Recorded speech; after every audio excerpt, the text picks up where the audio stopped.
بسم الله الرحمن الرحيم أتل ما أوحي إليك من الكتاب وأقم الصلاة إن الصلاة تنهى عن الفحشاء والمنكر ولذكر الله أكبر والله يعلم ما تصنعون ولا تجادلوا أهل الكتاب إلا بالتي هي أحسن إلا الذين ظلموا منهم وقولوا آمنا بالذي أنزل إلينا وأنزل إليكم وإلهنا وإلهكم واحد ونحن له مسلمون وكذلك أنزلنا إليك الكتاب فالذين آتيناهم الكتاب يؤمنون به ومن هؤلاء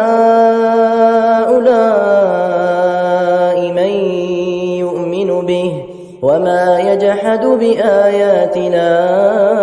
إلا الكافرون وما كنت تتلو من قبله من كتاب ولا تخطه بيمينك إذا لارتاب المبطلون بل هو آيات بينات في صدور الذين أوتوا العلم وما يجحد بآياتنا إلا الظالمون وقالوا لولا أنزل عليه آيات من ربه قل إنما الآيات عند الله وإنما أنا نذير مبين أولم يكفهم أنا أنزلنا عليك الكتاب يتلى عليهم إن في ذلك لرحمة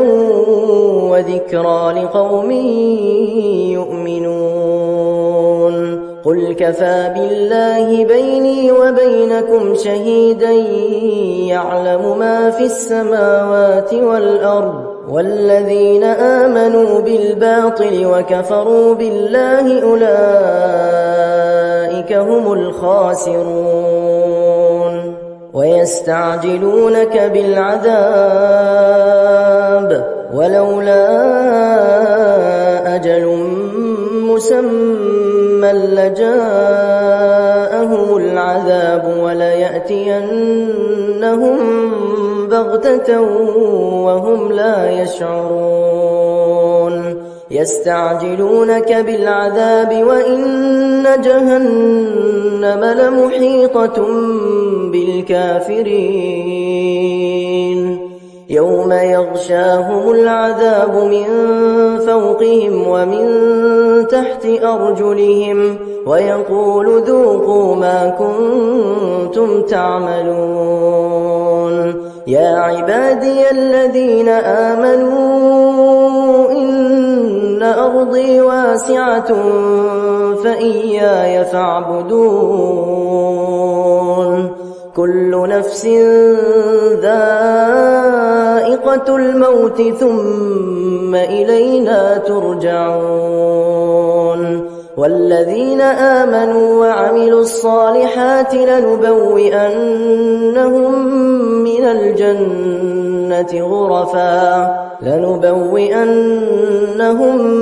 من الجنة غرفا تجري من تحتها الأنهار خالدين فيها نعم أجر العاملين الذين صبروا وعلى ربهم يتوكلون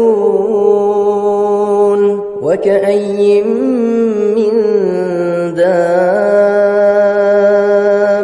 لا لا تحمل رزقها الله يرزقها وإياكم وهو السميع العليم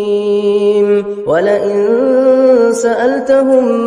من خلق السماوات والأرض وسخر الشمس والقمر ليقولن الله فأنى يؤفكون الله يبسط الرزق لمن يشاء من عباده ويقدر له إن الله بكل شيء عليم ولئن سألتهم من نزل من السماء ماء فأحيا به الأرض من بعد موتها ليقولن الله قل الحمد لله بل أكثرهم لا يعقلون وما هذه الحياة الدنيا إلا لهو ولعب وإن الدار الآخرة لهي الحيوان لو كانوا يعلمون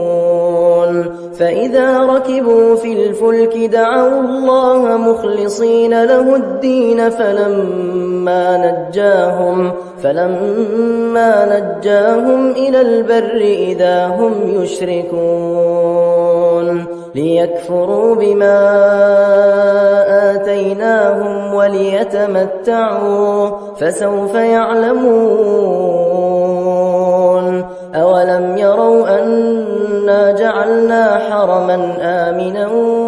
ويتخطف الناس من حولهم أفبالباطل يؤمنون وبنعمة الله يكفرون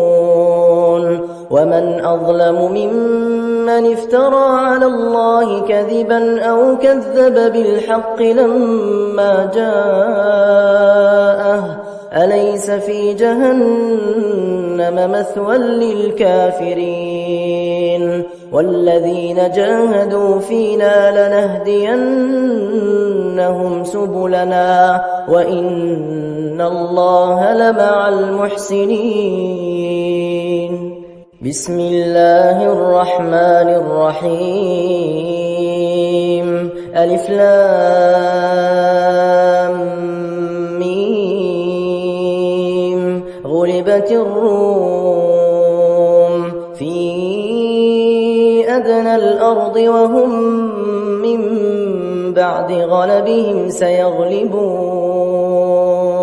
في بضع سنين لله الأمر من قبل ومن بعد ويومئذ يفرح المؤمنون بنصر الله ينصر من يشاء وهو العزيز الرحيم وعد الله لا يخلف الله وعده ولكن أكثر الناس لا يعلمون ظاهرا من الحياة الدنيا وهم عن الآخرة هم غافلون أولم يتفكروا في أنفسهم ما خلق الله السماوات والأرض وما بينهما إلا بالحق وأجل مسمى وإن كثيرا من الناس بلقاء ربهم لكافرون أولم يسيروا في الأرض فينظروا كيف كان عاقبة الذين من قبلهم كانوا أشد منهم قوة وأثاروا الأرض وعمروها أكثر مما عمروها وجاءتهم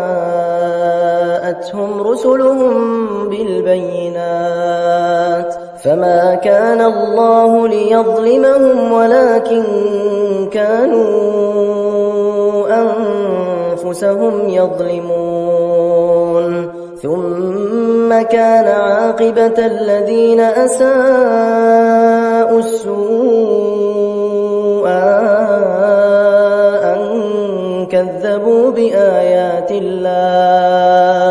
أن كذبوا بآيات الله وكانوا بها يستهزئون الله يبدأ الخلق ثم يعيده ثم إليه ترجعون ويوم تقوم الساعة يبلس المجرمون ولم يكن لهم من شركائهم شفعاء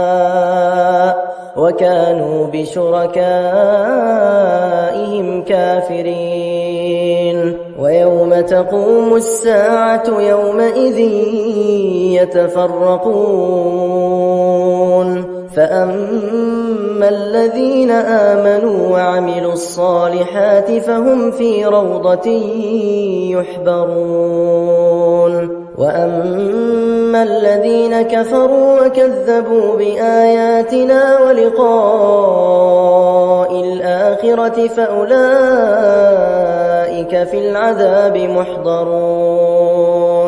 فسبحان الله حين تمسون وحين تصبحون وله الحمد في السماوات والأرض وعشيا وحين تظهرون يخرج الحي من الميت ويخرج الميت من الحي ويحيي الأرض بعد موتها وكذلك تخرجون ومن آياته أن خلقكم من تراب ثم إذا أنتم بشر تنتشرون ومن آياته أن خلق لكم من أنفسكم أزواجا لتسكنوا إليها وجعل بينكم مودة ورحمة إن في ذلك لآيات لقوم يتفكرون ومن آياته خلق السماوات والأرض واختلاف ألسنتكم وألوانكم إن في ذلك لآيات للعالمين ومن آياته منامكم بالليل والنهار وابتغاؤكم من فضله إن في ذلك لآيات لقوم يسمعون ومن آياته يريكم البرق خوفا وطمعا وينزل من السماء ماء فيحيي به الأرض بعد موتها إن في ذلك لآيات لقوم يعقلون ومن آياته أن تقوم السماء والأرض بأمره ثم إذا دعاكم دعوة من الأرض إذا أنتم تخرجون وله من في السماوات والأرض كل له قانتون وهو الذي يبدأ الخلق ثم يعيده وهو أهون عليه وله المثل الأعلى في السماوات والأرض وهو العزيز الحكيم ضرب لكم مثلا من أنفسكم هل لكم مما ملكت أيمانكم من شركاء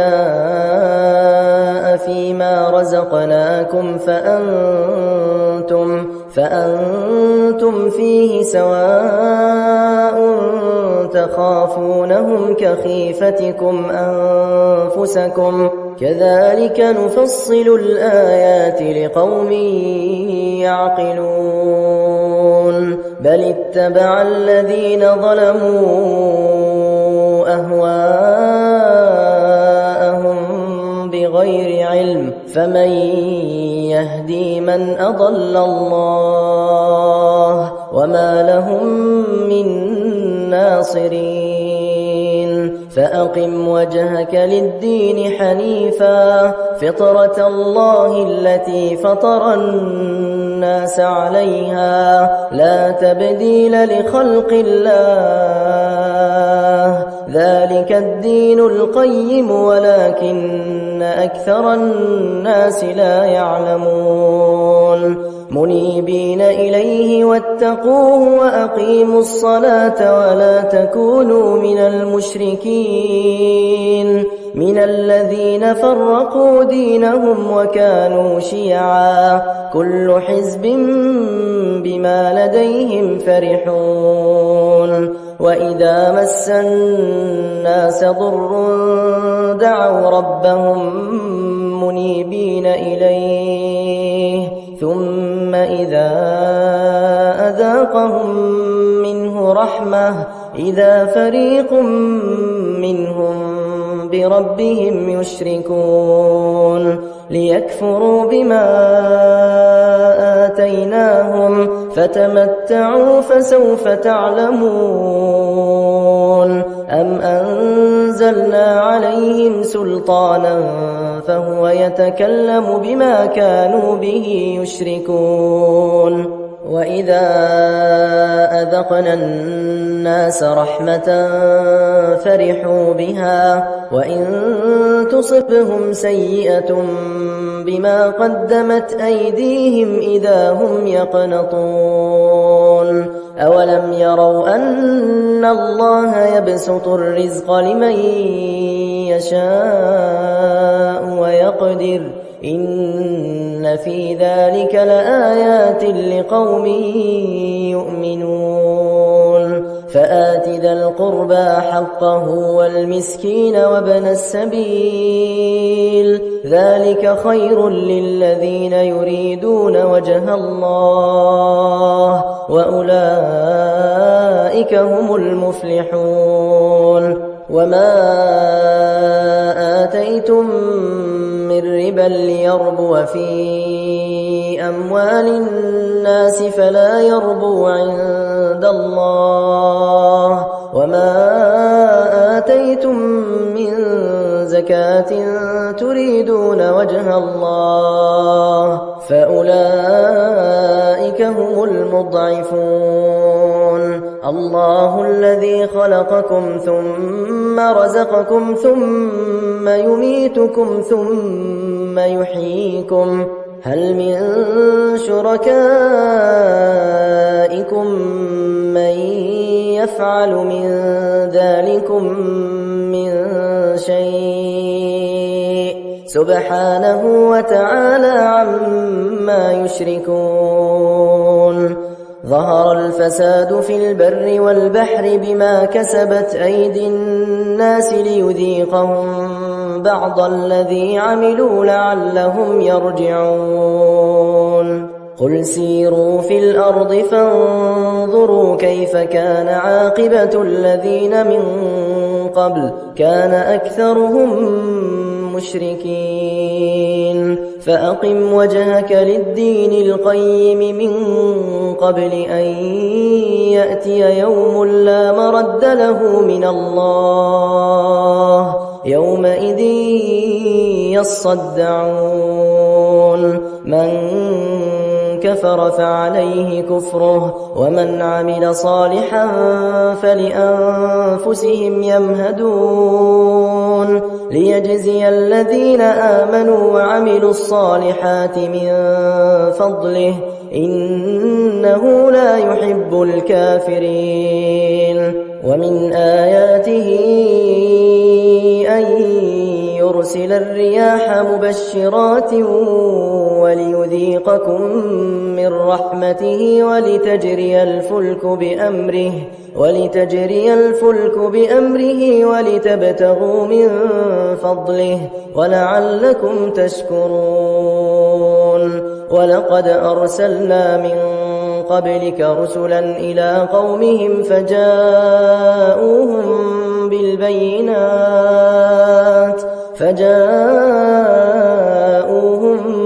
بالبينات فانتقمنا من الذين أجرموا وكان حقا علينا نصر المؤمنين.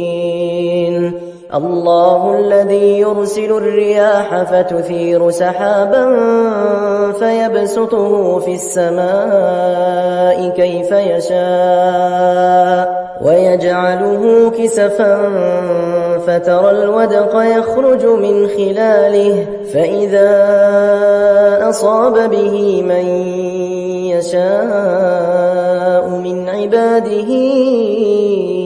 إذا هم يستبشرون. وإن كانوا من قبل أن ينزل عليهم من قبله لمبلسين. فانظر إلى آثار رحمة الله كيف يحيي الأرض بعد موتها إن ذلك لمحيي الموتى وهو على كل شيء قدير. ولئن أرسلنا ريحا فرأوه مصفرا لظلوا من بعده يكفرون. فإنك لا تسمع الموتى ولا تسمع الصم الدعاء إذا ولوا مدبرين. وما أنت بهاد العمي عن ضلالتهم إن تسمع إلا من يؤمن بآياتنا فهم مسلمون. الله الذي خلقكم من ضعف ثم جعل من بعد ضعف قوة ثم جعل من بعد قوة ضعفا وشيبة يخلق ما يشاء وهو العليم القدير. ويوم تقوم الساعة يقسم المجرمون ما لبثوا غير ساعة كذلك كانوا يؤفكون. وقال الذين أوتوا العلم والإيمان لقد لبثتم في كتاب الله إلى يوم البعث فهذا يوم البعث ولكنكم كنتم لا تعلمون. فيومئذ لا ينفع الذين ظلموا معذرتهم ولا هم يستعتبون. ولقد ضربنا للناس في هذا القرآن من كل مثل ولئن جئتهم بآية ليقولن الذين كفروا إن أنتم إلا مبطلون. كذلك يطبع الله على قلوب الذين لا يعلمون. فاصبر إن وعد الله حق ولا يستخفنك الذين لا يوقنون.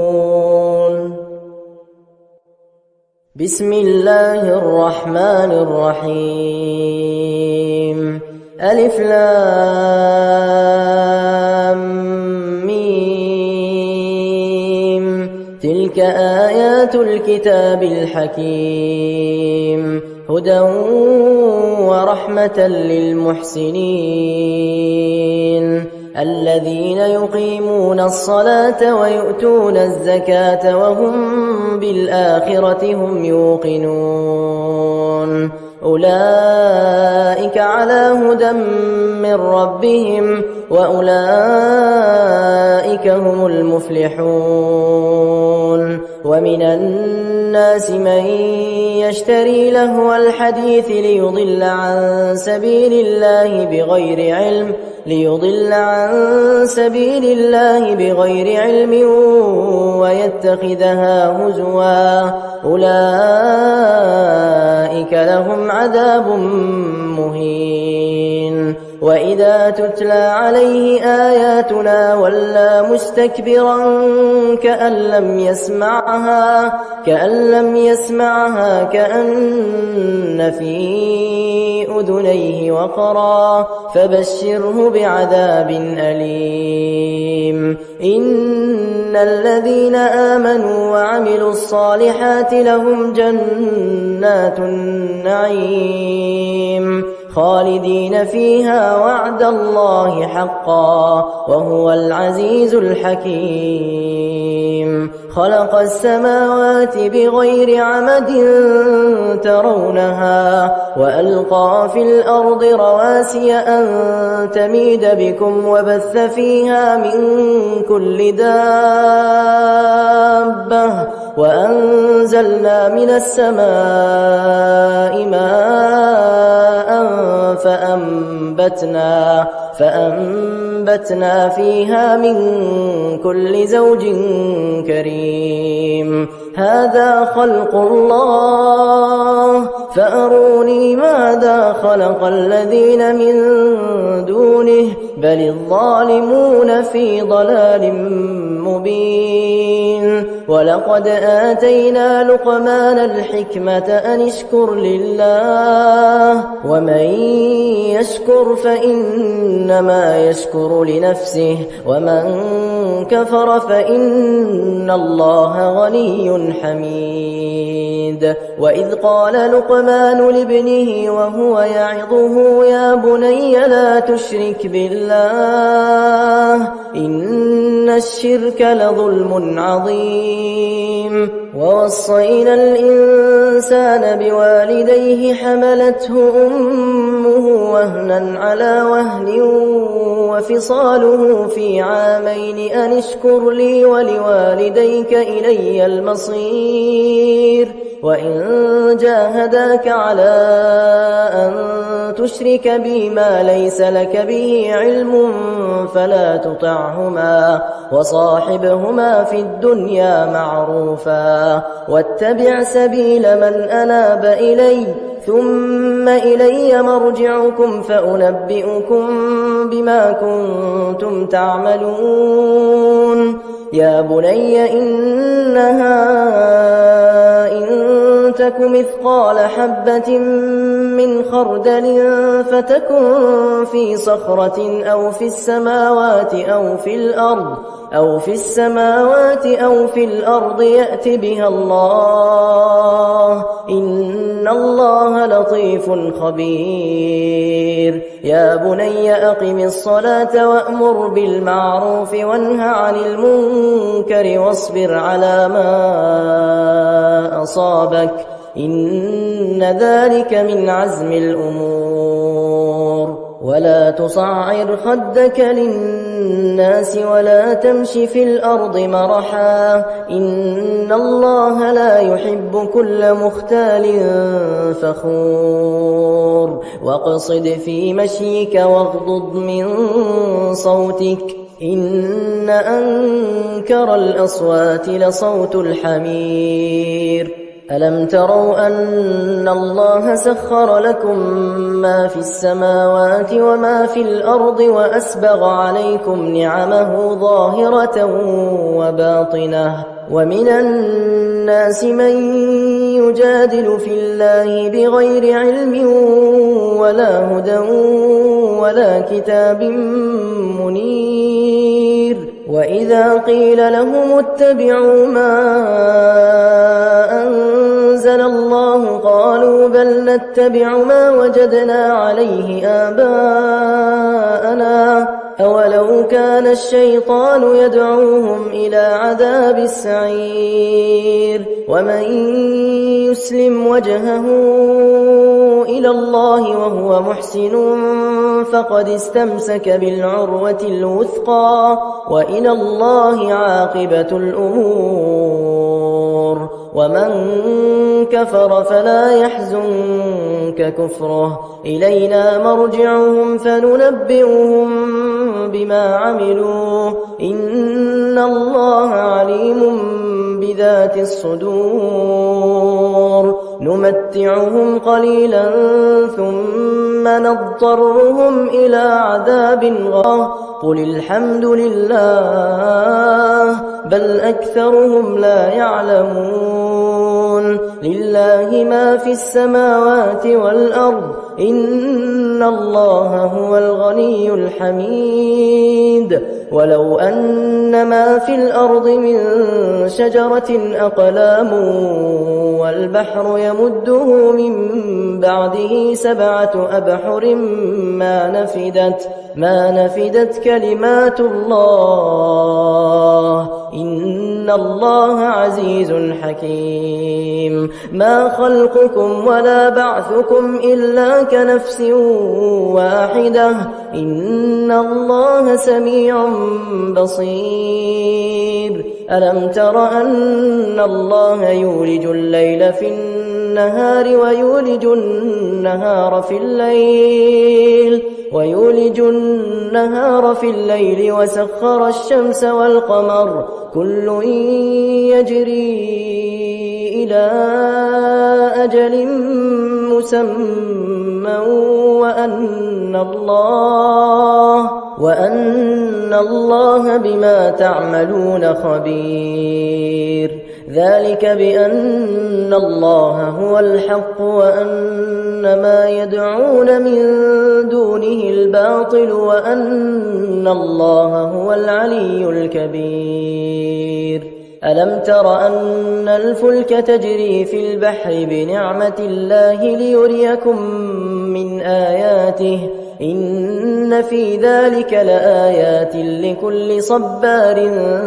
شكور وإذا غشيهم موج كالظلل دعوا الله مخلصين له الدين فلما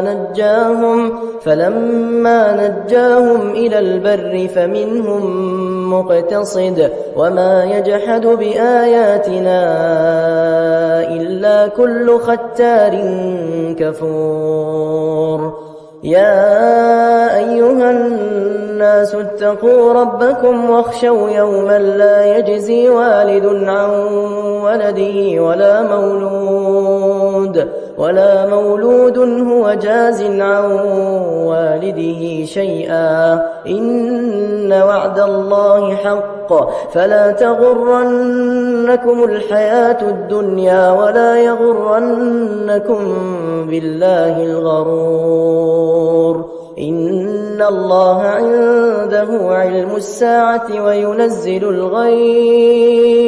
وينزل الغيث ويعلم ما في الأرحام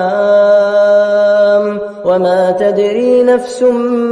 ماذا تكسب غدا وما تدري نفس بأي أرض تموت إن الله عليم خبير بسم الله الرحمن الرحيم ألف لام ميم تنزيل الكتاب لا ريب فيه من رب العالمين أم يقولون افتراه بل هو الحق من ربك لتنذر قوما ما أتاهم من نذير من قبلك لعلهم يهتدون الله الذي خلق السماوات والأرض وما بينهما في 6 أيام ثم استوى على العرش ما لكم من دونه من ولي ولا شفيع أفلا تتذكرون يدبر الأمر من السماء إلى الأرض ثم يعرج إليه في يوم كان مقداره 1000 سنة مما تعدون ذلك عالم الغيب والشهادة العزيز الرحيم الذي أحسن كل شيء خلقه وبدأ خلق الإنسان من طين ثم جعل نسله من سلالة من ماء مهين ثم سواه ونفخ فيه من روحه وجعل لكم السمع والأبصار والأفئدة قليلا ما تشكرون وقالوا أإذا ضللنا في الأرض أإنا لفي خلق جديد بل هم بلقاء ربهم كافرون قل يتوفاكم ملك الموت الذي وكل بكم ثم إلى ربكم ترجعون ولو ترى إذ المجرمون ناكسوا رؤوسهم عند ربهم ربنا أبصرنا وسمعنا فارجعنا نعمل صالحا إنا موقنون ولو شئنا لآتينا كل نفس هداها ولكن حق القول مني لأملأن جهنم من الجنة والناس أجمعين فذوقوا بما نسيتم لقاء يومكم هذا إنا نسيناكم وذوقوا عذاب الخلد بما كنتم تعملون إنما يؤمن بآياتنا الذين إذا ذكروا بها خروا سجدا وسبحوا بحمد ربهم وهم لا يستكبرون تتجافى جنوبهم عن المضاجع يدعون ربهم خوفا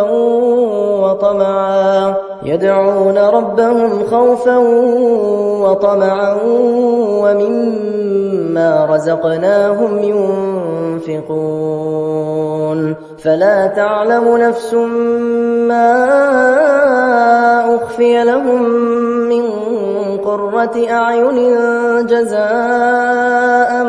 بما كانوا يعملون أفمن كان مؤمنا كمن كان فاسقا لا يستوون أما الذين آمنوا وعملوا الصالحات فلهم جنات المأوى نزلا بما كانوا يعملون وأما الذين فسقوا فمأواهم النار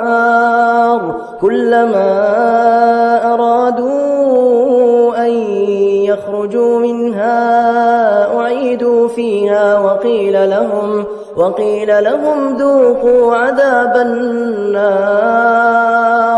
وقيل لهم ذوقوا عذاب النار الذي كنتم به تكذبون ولنذيقنهم من العذاب الأدنى دون العذاب الأكبر لعلهم يرجعون ومن أظلم ممن ذكر بآيات ربه ثم أعرض عنها إنا من المجرمين منتقمون ولقد آتينا موسى الكتاب فلا تكن في مرية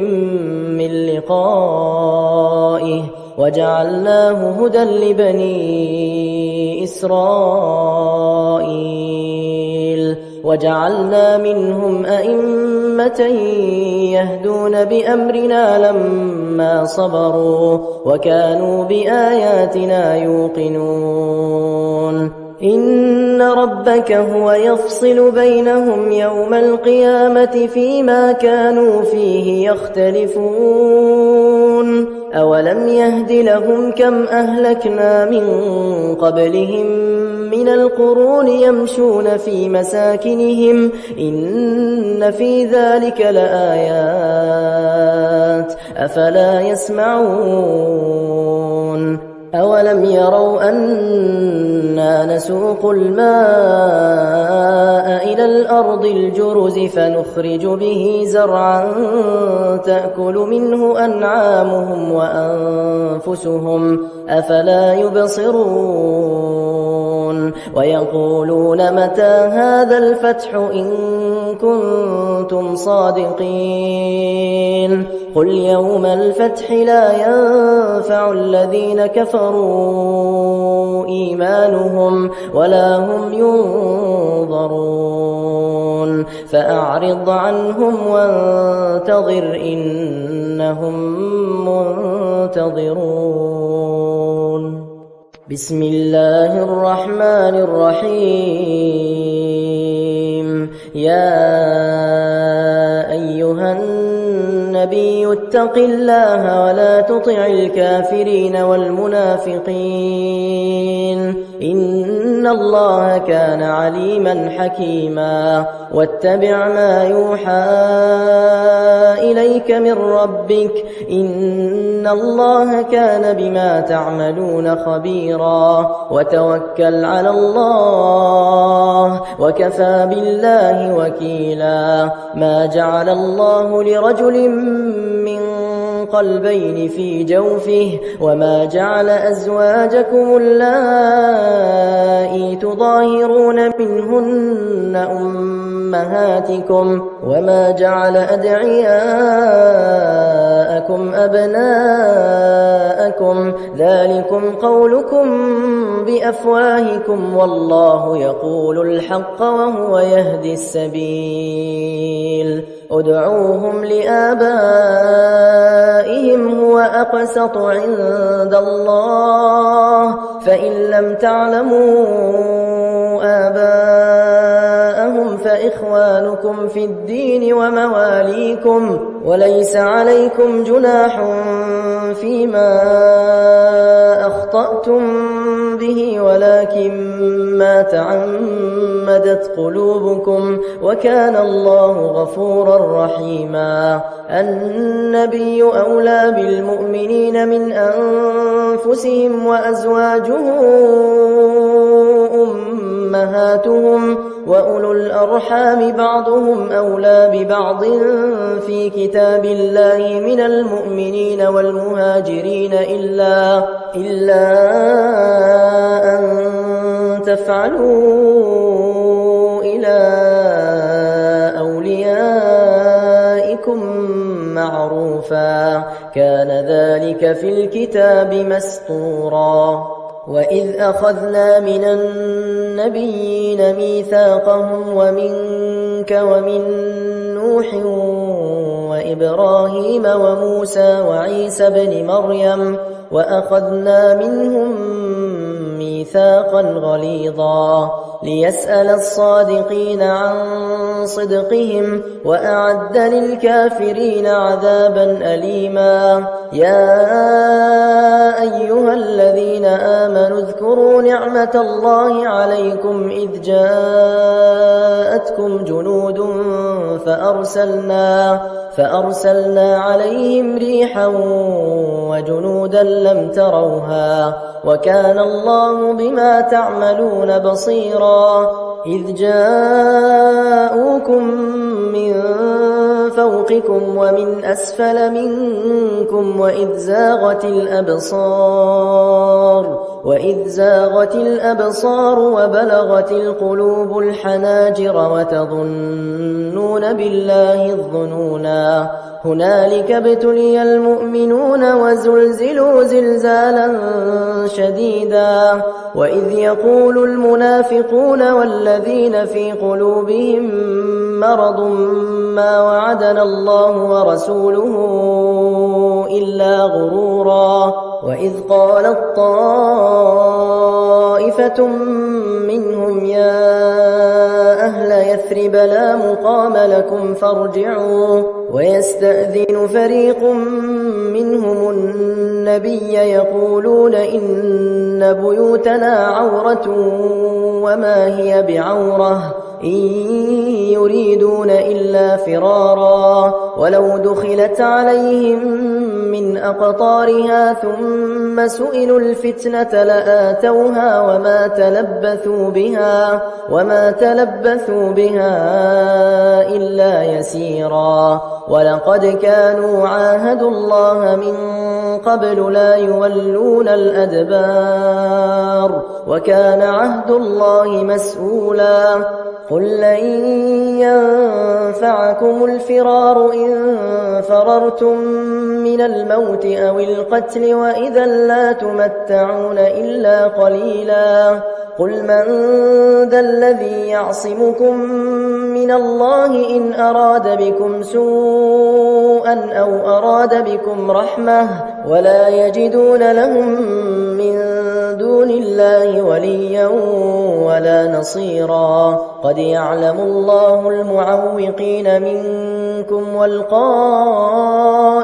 لإخوانهم هلم إلينا ولا يأتون البأس إلا قليلا أشحة عليكم فإذا جاء الخوف رأيتهم ينظرون إليك تدور أعينهم كالذي يغشى عليه من الموت فإذا ذهب الخوف سلقوكم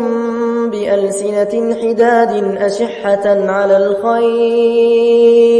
أولئك لم يؤمنوا فأحبط الله أعمالهم وكان ذلك على الله يسيرا يحسبون الأحزاب لم يذهبوا وإن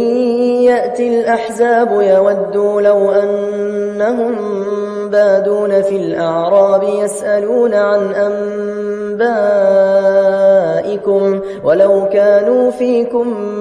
ما قاتلوا إلا قليلا لقد كان لكم في رسول الله أسوة حسنة لمن كان يرجو الله واليوم الآخر وذكر الله كثيرا ولما رأى المؤمنون الأحزاب قالوا هذا ما وعدنا الله ورسوله وصدق الله ورسوله وما زادهم إلا إيمانا وتسليما من المؤمنين رجال صدقوا ما عاهدوا الله عليه فمنهم من قضى نحبه ومنهم من ينتظر وما بدلوا تبديلا ليجزي الله الصادقين بصدقهم ويعذب المنافقين إن شاء أو يتوب عليهم إن الله كان غفورا رحيما ورد الله الذين كفروا بغيظهم لم ينالوا خيرا وكفى الله المؤمنين القتال وكان الله قويا عزيزا وأنزل الذين ظاهروهم من أهل الكتاب من صياصيهم وقذف في قلوبهم الرعب فريقا تقتلون وتأسرون فريقا وأورثكم أرضهم وديارهم وأموالهم وأرضا لم تطئوها وكان الله على كل شيء قديرا يا أيها الناس النبي قل لأزواجك إن كنتن تردن الحياة الدنيا وزينتها فتعالين أمتعكن وأسرحكن سراحا جميلا وإن كنتن تردن الله ورسوله والدار الآخرة فإن الله